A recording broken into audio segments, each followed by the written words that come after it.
بسم اللہ الرحمن الرحیم۔ ہمارا آج کا موضوع ہے مفعول لہو، اسم منصوب جو کسی فعل کے ہونے کا سبب یا وجہ بیان کرے۔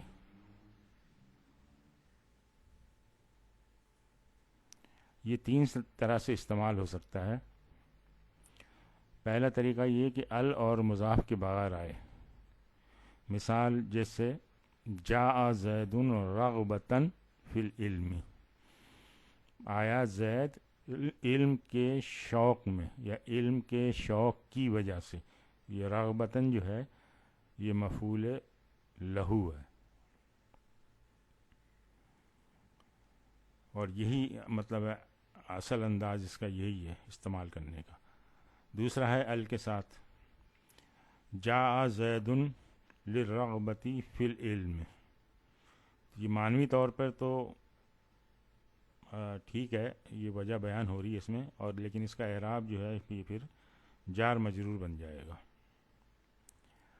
اور تیسرا ہے مضاف کے ساتھ، جاء زید رغبت العلم۔ یہاں یہ مفعول لہو، اس کا اعراب جو ہے مفعول لہو کہنا جائز ہوگا۔ تو یہ تین مختلف طریقے ہیں جو اس میں استعمال ہوتے ہیں۔ اب اس کی مثالیں دیکھ لیتے ہیں۔ ضربت ولدی تعدیباً، تو دیکھیے یہاں جملہ جو ہے ایک طرح سے بات مکمل ہو رہی ہے ہماری۔ ضربت ولدی، میں نے مارا اپنے بیٹے کو، بات مکمل ہو گئی۔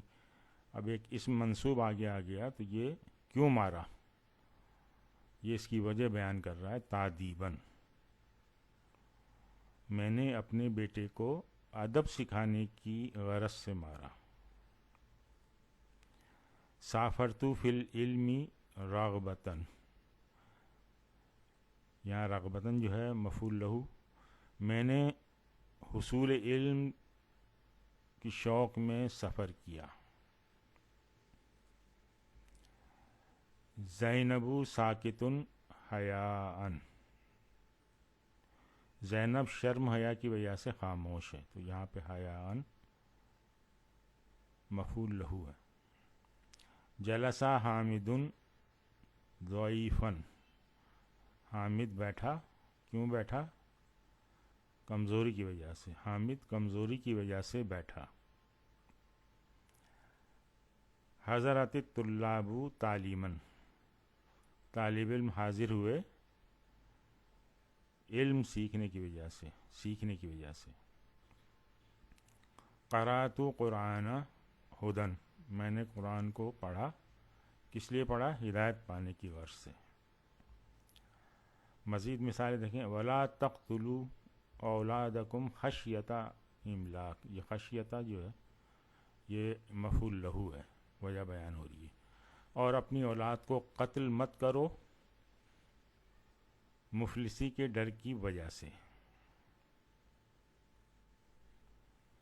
یجعلون اصابعہم فی آذانہم من الصواعق حذر الموت، یہ حذر جو ہے یہ وجہ بیان ہو رہی ہے، وہ ڈالتے ہیں اپنے کانوں میں انگلیاں کڑک کے باعث موت کے ڈر سے۔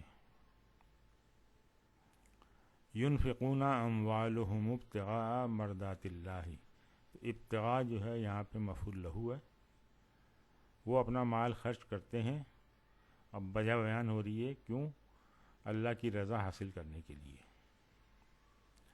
والسارق والسارقۃ فاقطعوا ایدیہما جزاء بما کسبا نکالا، پس کاٹو چور اور چورنی دونوں کے ہاتھ، یہ سزا ہے ان کے کیے کی اور عبرت، یعنی ہاتھ کاٹنے کی وجہ بتائی گئی ہے، یہ سزا کی وجہ سے اور عبرت کی وجہ سے۔ آج ہم یہیں پہ اکتفا کرتے ہیں۔ سبحانک اللہم و بحمدک، نشہد ان لا الہ الا انت، نستغفرک و نتوب الیک۔